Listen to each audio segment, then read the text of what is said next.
what was Pfizer got to hide? This is a question that we are all asking after we found out that the CEO of Pfizer, Albert Bourla, pulled out. The interesting thing is, a few weeks ago, the CEO of Moderna, we were criticizing these pharma companies, for being or for lacking transparency. But at least the CEO of Moderna had the courage, I would say, to come and answer questions. Yeah, he did not answer all the questions that we asked, but at least he was present here and was faced with all these questions that all of my colleagues asked. So obviously, when we found out that the CEO of Pfizer decided not to come and answer questions, this is not an inquiry committee.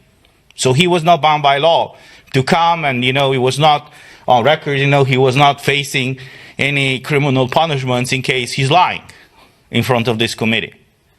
But even in that case, he refused to come and answer some concrete and specific questions. Questions that I think all of us and all of you have. And the first question is, what exactly in these contracts? What are they hiding exactly? I mean, in the previous press conferences, I showed you some of the pages, from these contracts. This is how they were disclosed to us, and to the public, and to the press. Obviously, after some of us and some of the brave journalists asked, what are the contracts signed between the European Commission and these pharmaceutical companies? So this is how they disclose the contracts. Over 100 pages. Every contract with Pfizer, with Moderna, tens of pages of those contracts were blacked out.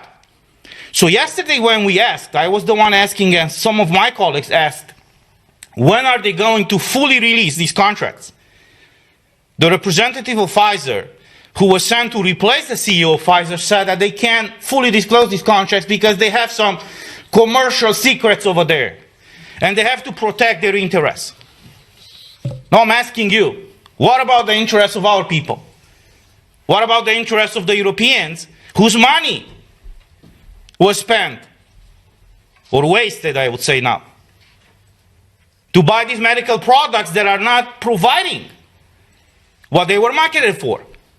Because what we found out yesterday, when one of my colleagues asked if they tested, in this case Pfizer, if Pfizer tested, if their medical product is stopping the spread of the virus, we were shocked to find out yesterday that they haven't tested their vaccine to see if it's stopping the spread of the virus.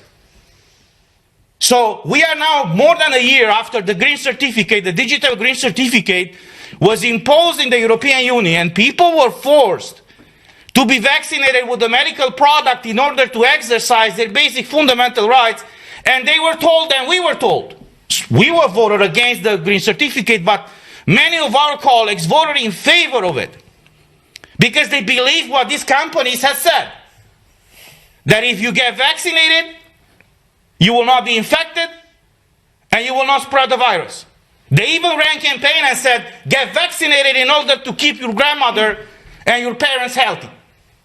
And we find out now, after more than a year, that when they requested the special marketing authorization, they haven't tested the vaccine to see if it's stopping the spread of the virus.